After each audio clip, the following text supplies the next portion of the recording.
Welcome to the Ernie Chambers Show.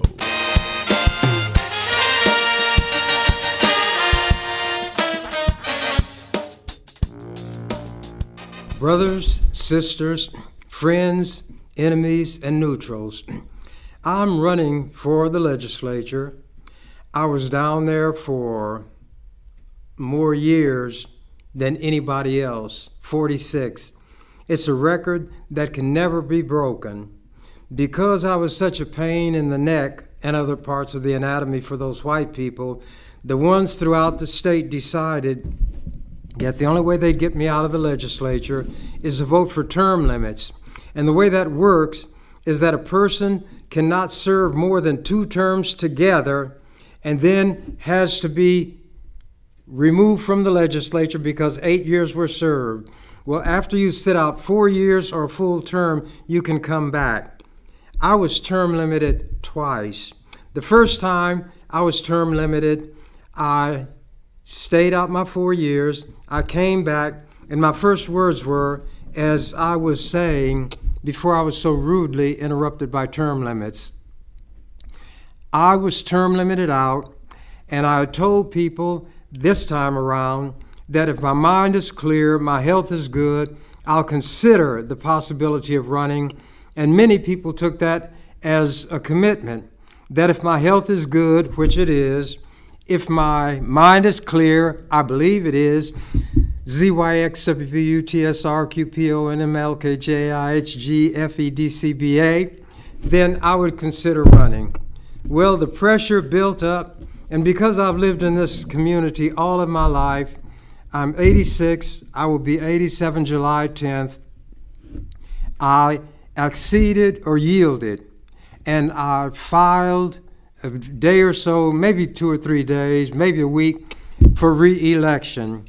And I'm going to do some giving of information of things that I did while I was in the legislature, because people may not know specifically. Rather than relate these things by just narrating, I decided I would read articles that appeared throughout the years describing what I did and how.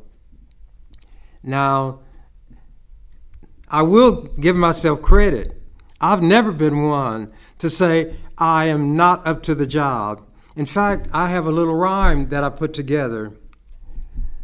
Nothing is so sad or so forlorn as a car that will not toot its own horn. This particular item is dated April 17th, 2005. You can calculate how many years ago that was. This is 2024. This item was from 2005, and it was headlined, Obligation to Continue. Ernie Chambers' tenure in the Nebraska legislature is a record. This article appeared in the Omaha World Herald. By the way, who endorsed the person running against me? I guess that jinxed that person. Next week, State Ernie Chambers becomes Nebraska's longest-serving state senator, and it's a record that can't be broken due to term limits. On April 25th, the Omahawan will surpass the record of Jerome Warner, who served 34 years, 3 months, and 19 days before dying in office April 20th, 1997, at age 69. He died younger than I am now. So when people talk about my age, I point out that there are graves for babies, graves for teenagers, graves for younger people, graves for people of all ages, and we never know when the grim reaper is going to harvest us. But I don't feel his cold breath on the back of my neck, and I don't feel his bony fingers holding my hand. But to continue, Chambers, 67, has seen 8 governors come and go. For much of his tenure, he was Nebraska's only black lawmaker. He fought to get black representatives on Omaha City Council and school board by passing bills to establish elections by district for both. Some people don't realize that. He has sought to repeal Nebraska's death penalty. His repeal bill was passed in 1979, only to be vetoed by then Governor Charles Stone. People thought this last time, a few years ago when I got it passed, was the first time. I had managed to persuade those conservative, white, Midwestern people to pass a bill to abolish the death penalty, but the governor vetoed it. I could not get the votes to override. But here's the irony. The very day that he vetoed that bill, my bill to elect one of the entities in Omaha by district, the school board, the city council, also went to his desk. People were sure it would be vetoed because he and I didn't get along. He signed it. Some of them talked to him and said it would be too much, it would be too obvious if you'd veto two of his major bills, which it took almost a miracle to pass in the first place. If you vetoed them both the same day, it wouldn't do you good. So that bill was finally enacted after having been vetoed by about 4 times prior to that. In conversations with the World Herald last week, Chambers discussed his decades of service and what may be his legacy. Other people talked about legacy. I never did. I told him that's too high on the anatomy. Maybe a footacy or a soulacy, no legacy.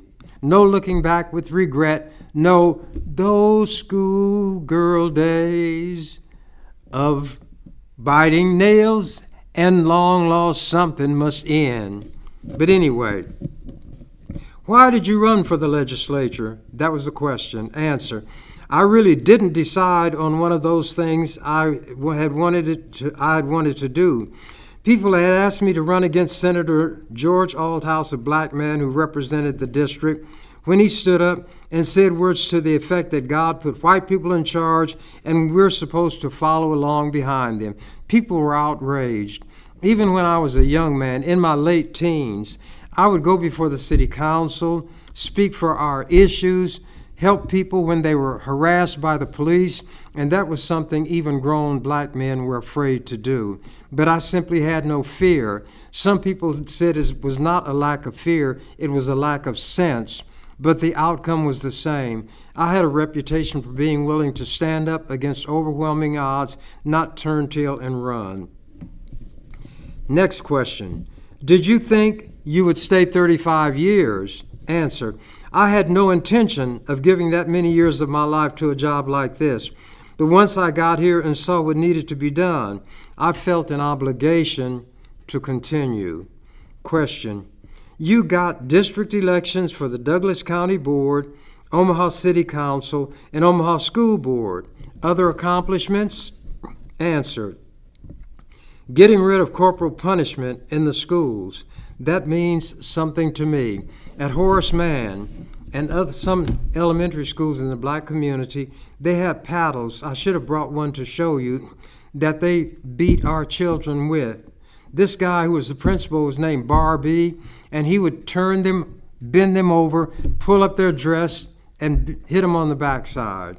And when I found out, I was furious. And I'm not going to go into how long and how I got that done, but it was not done in white schools, and I finally got it outlawed for all schools in the legislature. Believe it or not, the black teachers opposed my effort to get rid of punishment, physical punishment for our children. The Ministerial Alliance, comprising black ministers, were in favor of the corporal punishment, but they didn't want anybody going upside their rear end or their head physically.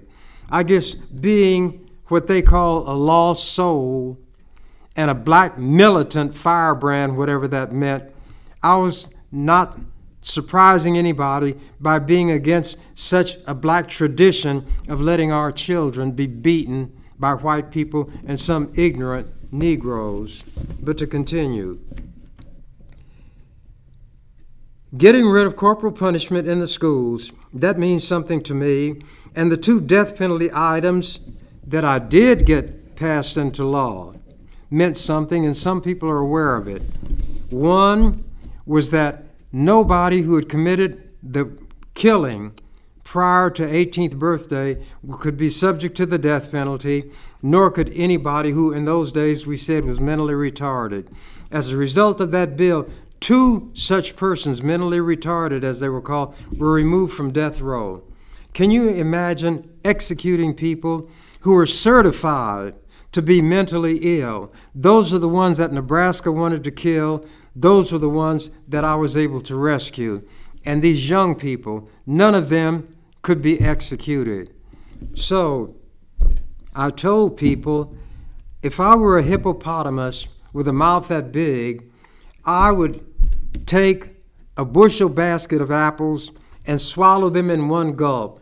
But since I'm not a hippopotamus, I have to consume the apple one bite at the time. I was never disheartened, never discouraged, and my philosophy is never to give up, never to quit, always believe in myself. To be ferocious when necessary, implacable, which means face down whatever I had to, and to be relentless. Those were my watchwords, and I didn't do it with a frown. Sometimes I frown. Some people said I'm just ugly. Ugly is in the eye of the beholder. But anyway, I would always tell people, nobody can treat me better than I will treat them. So if there's to be anything approaching what is called a relationship, you will determine the footing for it. Treat me the way you want to be treated, and nobody can treat me better than I will treat anybody. Continuing.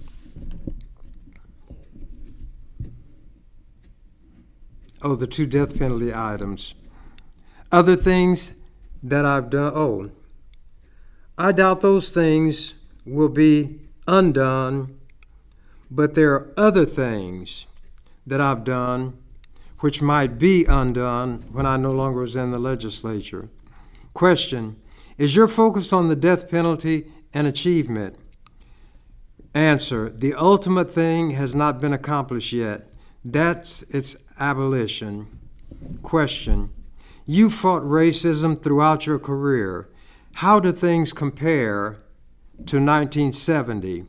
And remember, this article was printed 2005.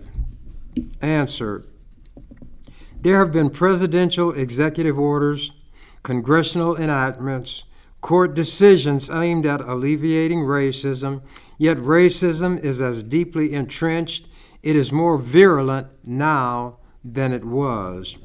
And because of that, I would explain that the constitutional provision that says anybody born or naturalized in this country is a citizen. We were born here, and we're not citizens yet. A white person can get off the boat from Europe on Friday, and I, who've lived in this country all my life, would be approaching him Monday to try to get him to give me a job. That's a slight overstatement, but you use examples to make the point. Continuing. Question: you've introduced a number of bills for gay employment rights. Why is that an issue you have pushed? Answer: when I was growing up, I didn't know what a homosexual was. Even as an adult, I didn't think too much about it. Whenever the police took out after a group, however, it would catch my attention. But that wasn't enough by itself. Senator Tim Hall of Omaha brought a bill that dealt with non-discrimination in the workplace against gay and lesbian people. They called it the LGBT community then.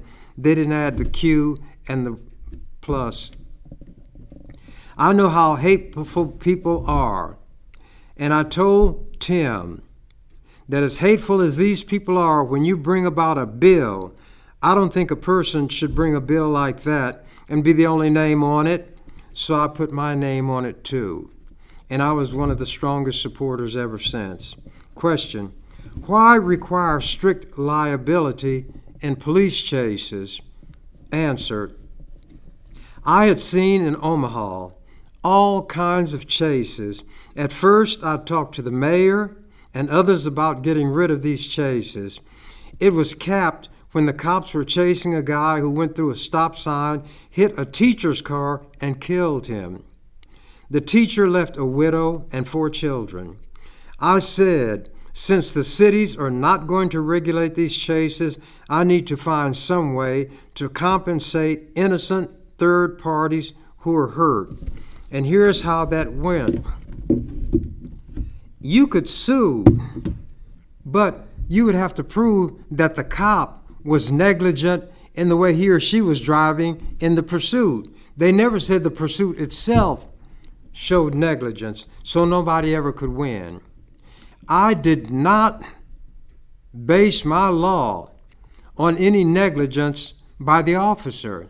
And my argument was, if these high-speed chases are deemed by the public to be a legitimate method of law enforcement, then I'm not going to make the cop personally liable.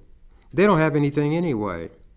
I'm going to make the city for the city cop, the county for the sheriff, the state for the state patrol.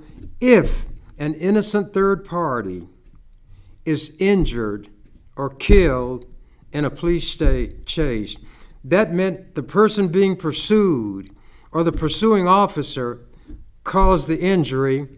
The entity for which that pursuing officer worked would have to pay. And down through the years, people have collected.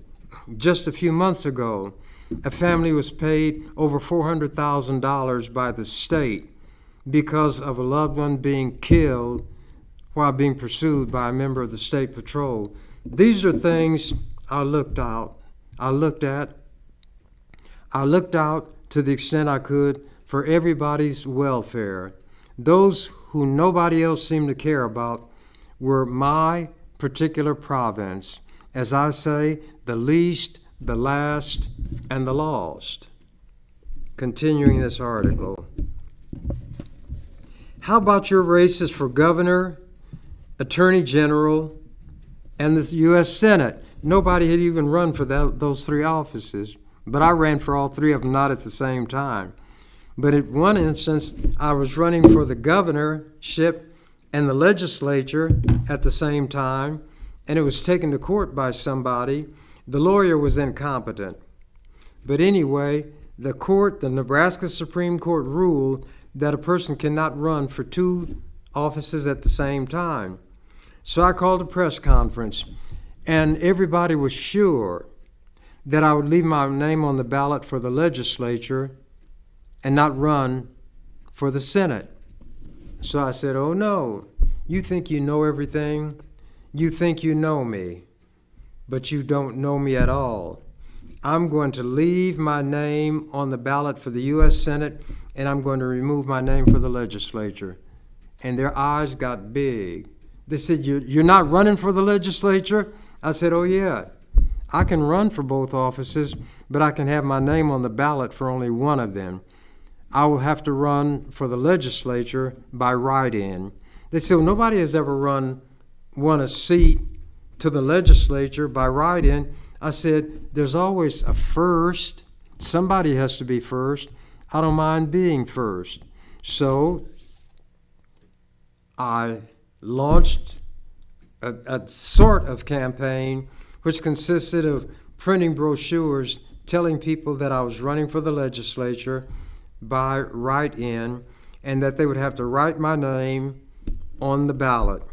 So when they get to the part that says legislature, there would be a blank line, and that's where you write in the name. Try to spell my name correctly, but under the law, if it's a close enough approximation, then it will be counted. But people were sure that I couldn't win by writing because nobody had done it before. But there has to be a first, and I don't mind being first when it's something of value. Obviously, I didn't win the seat for U.S. Senate. I was running against Bob Kerrey, and my name was on the ballot. But I won the seat in the legislature by write-in, which was the first time that had ever been done, and the first time that a person did it while running with his name on the ballot for a different office. There are things I've done that people don't know about, and many people don't care about. I'm the kind of person who, in the minds of some people, can do no right, no matter what it is. And I have not lived my life based on what other people think, how they feel about me, or what they say about me. I have a conscience of my own. I have a brain of my own. I have eyes of my own. I have eyes with which to see the world. I have a brain with which to analyze the world. And I have a determination to do what I believe is right, and I don't care what people think. Their thoughts don't hurt me. They haven't even thought things through. They cannot think well enough to run their own life. How are they going to run mine? They're not. Let me continue. Oh, but that question was, how about your races for governor, attorney general, and the Senate? Answer, those were for the purpose of raising issues and focusing discussion. I've never believed I could win an office where white people would have to vote for me in large numbers. They couldn't vote yes for me on anything, but they could vote yes on a proposition to get me out of the legislature, and that was term limits. Because of term limits, Chambers will not be able to run for re-election in 2008, which was 3 years off from when this article appeared.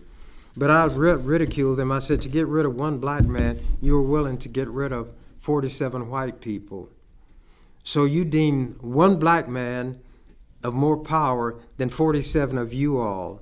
If that was my view, I guess I'd do it the same way you're doing it. But having the intelligence that I have, I would be ashamed to admit to my enemy that one of them was of more power and merit than 47 of us. And then I'd cap it, or as they say, put the cherry on top of the sundae by telling them, if Alibaba can handle 40 thieves, I should be able to handle 47 white people. I never took low, I never bit my tongue, and nobody would ever be ashamed of me, who is black, unless they were Toms, Jemimas, and whatnots, but they wouldn't be ashamed because I would not stand up and speak when I should speak, and when most people of all races, nationalities, and sexual orientation were afraid to even whimper. Let me continue. Question, have you always been an independent? Answer, there was one time that I registered as a Democrat so I could vote in the primary for Jesse Jackson. I was in the New Alliance Party so I could be their candidate and discuss the issues that nobody would discuss. So again, I registered for that party. And then there was a short time I was a Republican. I did that to irritate them. The senators around here in those years used to have their little private meetings. When I became a Republican, I could go to the meetings, and I told them they were duller than a convention of undertakers, so they didn't have to worry about me coming anymore, and I changed my registration back to independent. Question, did you ever think it best to hold your tongue? Answer, anytime there's an issue there that I think needs to be addressed, I would never hold my tongue. The only time I might hold my tongue is when I'm talking to student groups. They're not in here lying, yielding to lobbyists, sponging and mooching off the lobbyists, and doing things I think are inappropriate, failing to use the power they have to do good. And I always treated young people, and especially infants and toddlers and others, differently from the way I treated older people who knew better. Why have you never worn a suit and tie? That was such a worry for white people, and that in itself was enough, but that wasn't the reason. Why have you never worn a suit and tie? Answer, because I don't want to. On some issues, I'm as transparent as a sheet of window glass, and that was my reason. I didn't want to. but I did create one. I was a barber, and if wearing a sweatshirt and jeans were good enough for the people who gave me my living, they were certainly good enough for those who deemed themselves my enemies and comported themselves so. And clothes do not make the man or the woman. However, the man and the woman can make clothes. Let me continue. Was it hard on your children for you to be in the public eye? Answer: they never told me that it was, but I know there were things they heard that they didn't like. But some of what I am rubbed off on them. I used to take my kids to cemeteries when they were little so they wouldn't be afraid of ghosts and dead people. I didn't want them to be full of superstition. I took them to horror movies, drive-ins in those days. I would explain that this stuff is just a movie. When a monster was there, I'd say, see that monster? Well, there are people back here like we're sitting in this car, and they have a camera, and they're taking the picture. That is a person made up to look like that in the way that people do on Halloween, but they're not real. Continuing. They knew I had a sense of humor. They'd ask me, quote, Daddy, why don't you pray over your food? I'd say, well, I don't need to. If anything, I'll thank your mother, 'cause she's the one who cooked it. They'd look at each other and laugh. They'd look at their mother. Sometimes she didn't want to laugh, but she would. Then they put in parentheses, Chambers and his wife, Jacqueline, were divorced many years ago. She died in the year 2000. They never saw me disrespect her, raise my voice or my hand or anything like that. I wanted my children to see in me an example of the way I thought they should live. Question: you went to law school. Why not become a lawyer? Answer: the only reason I finished law school was because I started it. It became a principle in and of itself that I had to finish what I started. Being in a courtroom is something like a taxi cab where you're more or less obliged to accept every fare, which I wouldn't do. That was not the kind of activity that would have given me a sense of fulfillment. Judging me by other people's standards could result in a conclusion that my life has been virtually wasted. I don't have a lot of money. I'm not highly respected by many people. I don't have a good reputation in the minds of a lot of people. I don't have any social standing or status in the eyes of most people. I belong to no organization. I don't go to church, no political parties, or do I seek their backing. I'm a loner. That makes my life very uncomplicated. I only have one person to please. Now, he's hard to please, but I know what pleases him. And if he's pleased, everything's all right with the world. And as I say, that's when I lay my head on that pillow at night and I sleep the sleep of the just. What you're listening to and watching is the person who's running to get back in the legislature. If you think I'm fit, vote for me. If you think otherwise, then vote foolishly. As the song says, though, but if you lose me, oh yes, you lose a good thing. Check that out by somebody who sang it. Question: what about politicians you've known, such as Governor Jim Exon? Answer: I got along with him probably more than I did any of the others because he came closer to being what he seemed to be. We would talk very strongly about it and against each other. One time I even offered to wrestle him for charity. Now, he was a big man, but I would have done it. And see, when what they deem to be a small man issues a public challenge, they think he must know something. And in wrestling, you don't punch, you grapple. He didn't know how strong I was. He didn't know anything about that. But he knew that when it came to determination and standing up, nobody could match me in that, and certainly nobody could outdo me. And I'm not boasting. Telling the truth is not boasting. One time I even offered to wrestle him for charity because he was talking about the death penalty or something, and he had irritated me to that point. Question: what about Bob Kerrey? He was the one I'd run against when my name was on the ballot for Senate. Once on the east side of the Capitol building, there were about 3 or 4 little white boys from the Catholic school or somewhere sitting out there with me, and I saw Carrie coming. Children seemed attracted to me, and it was a Catholic school, but even though the Catholic adults probably hated me, the children didn't. They even brought me some rolls one day, and the package was open, and there was some dirt that had gotten into the package. Naturally, I wasn't going to eat them, but I thanked the little boys, and I told them they really were nice, and I appreciated what they did.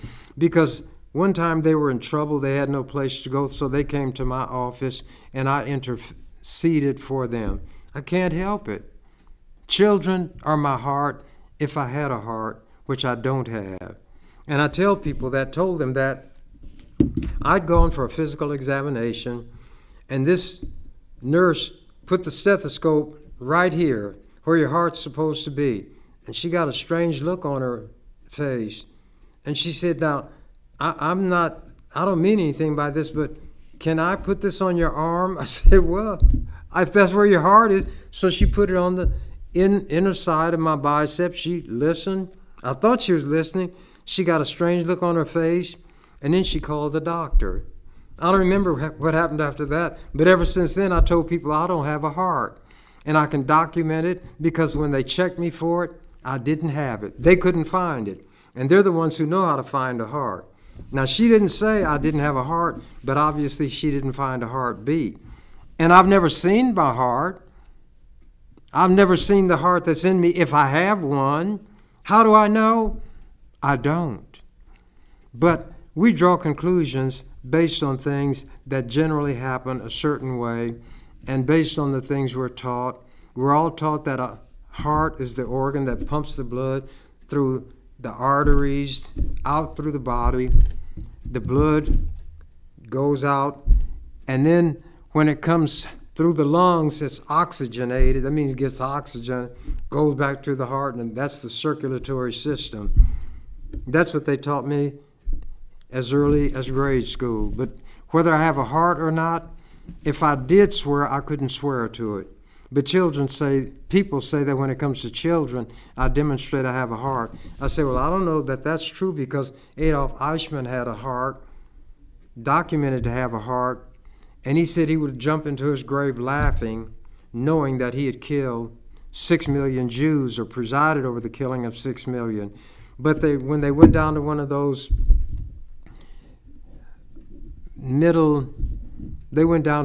countries in Latin America, and they captured him. He was going by the name Clements or something, but the Israeli Mossad, or whatever they call them, I call them the butchers, the modern day Nazis.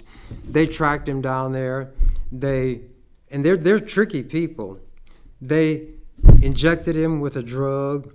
They brought him onto the airplane in a stretcher. They lied and said they were doctors and they were taking him for treatment. Well, they took him back to Israel. They put him on trial. And from what I've read about the trial, he was in a glass case, glass enclosure, like in Russia they put people. And they said invariably, when people came in for the first time, they were shocked at what they saw. They didn't see a hulking, glowering guy with those thick eyebrows that came together in the middle of their forehead over their nose. He was a person of medium height, medium build, wore eyeglasses, and could have been an innocent accountant. He didn't look like what he was if the facts they put forth were true. A guy, he was a lawyer's name, last name was High Levi, who represented him. I read about the trial. He put on the best defense that he could for somebody like Eichmann. And he wasn't justifying anything, but he took every shred of what could be called evidence that would mitigate or lessen the seriousness, the ugliness of what Eichmann had done. Nevertheless, Eichmann was found guilty to nobody's surprise. He was hanged until he was dead, and maybe an extra amount of time to be sure. his body was cremated, and the ashes were spread in the Mediterranean Sea. How many of you all knew that? I read history. Malcolm X said, and he was telling the truth, history is the subject best suited to reward our efforts. One of these days I'm going to talk about the so-called Holocaust. And as I've said several times in this time slot, there are people who feel that the Jews the Israelis learned all of the bad things from the so-called Holocaust, and the Jews who wound up going to that part of the country known as Palestine and stealing the land from the Palestinians, there was no Israel. There was no Israel until 1948. Israel declared itself to be the Jewish state. And to do so, they displaced Palestinians, stole their land, abused the people. You can see how they are literally slaughtering them now. They have created starvation in Gaza. I had described for people so they would understand what was happening the situation like a large, long sock. It's called the Gaza Strip. And the Palestinians up here in the north were driven farther and farther south by bombing. Now the Israelis had airplanes, they had bombs, they had rockets, they had tanks, they had artillery. The Palestinians had none of that. Nobody armed then. It was not a fair fight and was not designed to be. It was to be a slaughter, and it was. These Israelis have attacked refugee camps. They have attacked schools. They have attacked hospitals, killing civilians, many, many women and children. They learned all of the worst things from the Nazis, and they're carrying them out with a vengeance. Pussyfooting Biden had said, well, if they would use these weapons of offense against the Palestinians, I will cut that off. We're not going to send them these 2-ton, that's 2,000 pounds, these 2-ton, that'd be 4,000, huh? Anyway, these 2-ton bombs, because they could only be used offensively. Those are the only weapons he withheld. Netanyahu talked about Biden like he's got a tail because he knew that Biden is afraid of the power of the Jews in this country. They do control a lot of the money. They control a lot of the communication system. Every place where a lot of money is at stake, a lot of power, you will find Jewish fingers and Jewish hands. And I'm not one of those who will say every Jew is bad, that every Jew has money, got it through cheating and lying. Other people say it. I don't know that for a fact, so I will not and cannot say that. I cannot condemn all of any group. I cannot even condemn all of the Germans who were in the war under Hitler and were members of his Gestapo, the Geheim Staatspolizei, or however they pronounce it in German. But that's what the Gestapo was, the secret police. The SS, the Schutzstaffel, was the death head group. They were the ones who operated the death camps. They were the ones who could commit and did commit the mass murders. They murdered young Jews. Why would they do it? Well, young Jews grow up to be old Jews. Little Jews grow up to be big Jews. And that seems to be the lesson that Netanyahu and his type learned in attacking Palestinians. Now they've driven them down to the toe of the sock. Down here in this part. No place to go. And the Jews are continuing airstrikes, using tanks, and wanted to use even heavier weaponry against these people. Now, I'm not going to lose my way and get off into that like I have in the past. I'm supposed to be indicating to you all, if you're still listening, some of the things I did while I was in the legislature telling you something about that record and saying that I intend to do the same thing if I go back. The youngster running against me had given an interview and said that I'm not speaking of me. He's not the only one who can stop this runaway train, because that's what was said. When I was removed from the legislature by term limits, the brakeman was gone from the runaway train. He said, you need the votes. That's true. You need the votes. But if you don't have the votes, you don't get votes by whining and crying and begging and pleading. How did I get votes? I stopped them from being able to vote. I did not filibuster, meaning reading from the phone book or recipes. I used arguments. I based mine on the rules.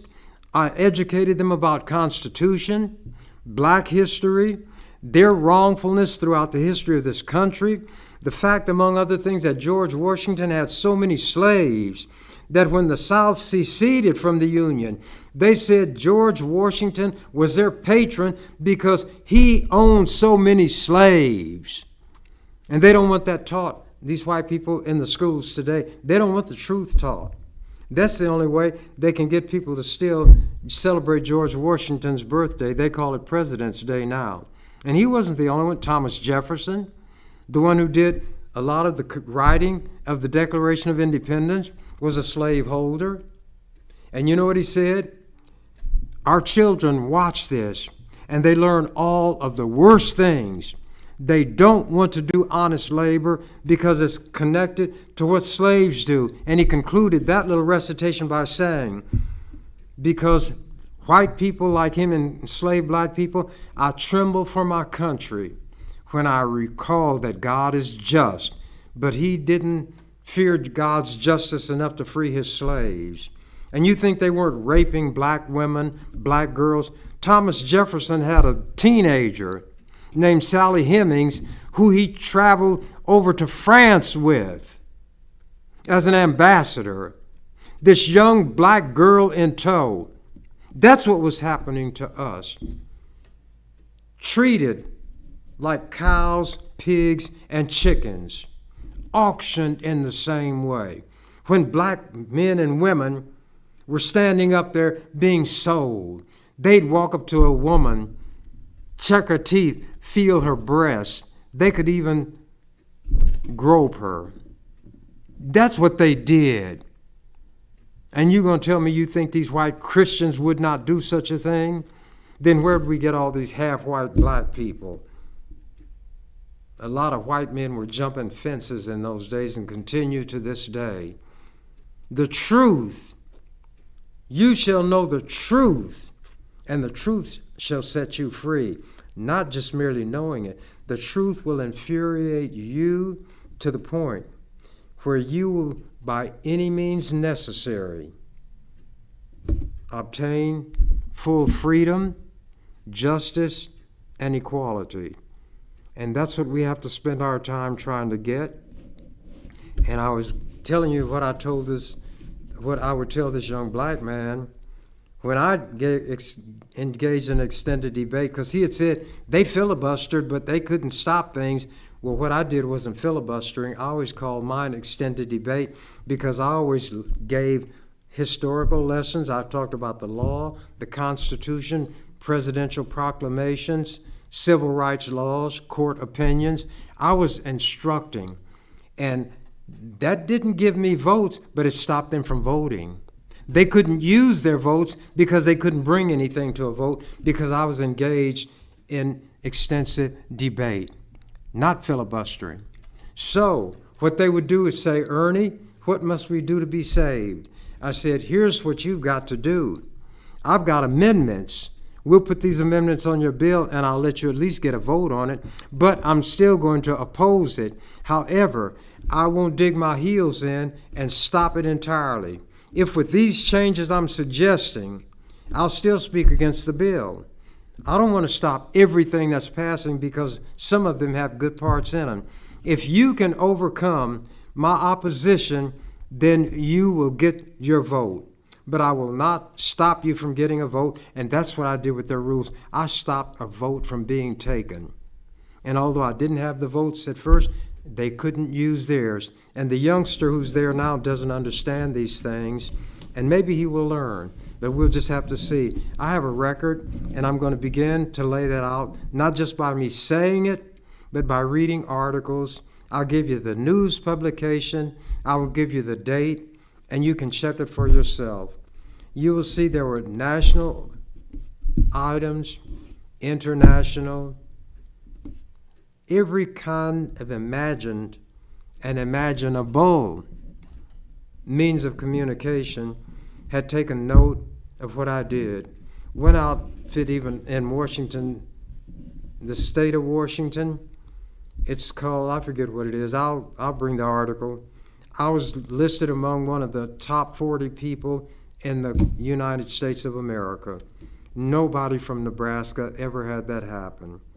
No Nebraska member of the legislature ever was put into the congressional record except me. I'm going to lay out my record. Since I'm running, I should give you a reason to select me over the other person. And I'm not running against the person. In fact, he was in the parade for Juneteenth, and so was I. And when I saw him, he was out there, but he's kind of by himself. So, and I'm the elder statesman. I walked along, then I walked out into the middle of the street, and I put my arm around his shoulder, and I walked with him in the part of the parade that was for him. And I told him, I do these things so people will know that I'm not running against you. I'm running because I think there's a job that I can do. And then I got out of the parade because I wasn't an official part of it. I think my time is running out. And as I always say at the end, if I think about it, quoting the canary, when he saw that the door to the cage was open, I'm out of here. You've been watching The Ernie Chambers Show. If you'd like to leave suggestions, email us at ewcfacts@gmail.com. That's ewcfacts@gmail.com. This is an EWC Communications production.